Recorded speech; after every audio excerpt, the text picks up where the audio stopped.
နောက်မဲ့မင်္ဂလာပါဒီနေ့ကျွန်တော်ဝင်ပြမယ့်အကြောင်းအရာတွေကတော့ laptop တွေထဲနေ memory card memory stick တွေအောင်နော် file တွေကူးထည့်တဲ့အချိန်မှာ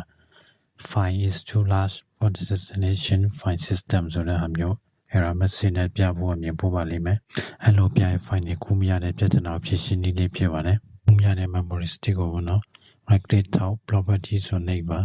file system က FAT32 ဆိုပြီးပုံနေပါတော့အဲ့ဒါ okay လေးနေပြီးပြန်ထွက်လိုက်ပါတော့ပြန်ဝင်ပါတော့ right click လေးနှိပ်ပြီးတော့ format ဆိုရှိရပါတော့အဲ့မှာ format လေးကိုနှိပ်ပါ pause လေးထပ်ပေါ်လာပါတော့အဲ့ထဲကနေပြီးတော့ NTFS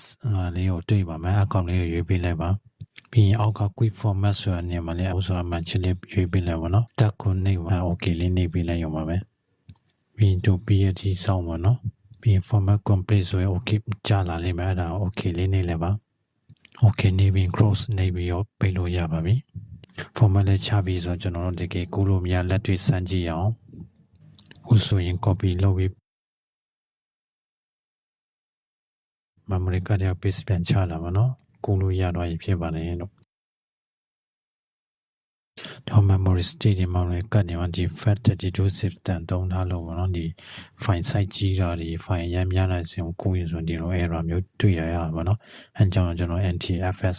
system လေးကိုပြောင်းပြီးမှ format ချရခြင်းဖြစ်ပါတယ်လို့ဒီနည်းလေးတိုင်းမိတ်ဆွေတို့စမ်းကြည့်နိုင်ပါတယ်အားလုံးကျေးဇူးတင်ပါတယ်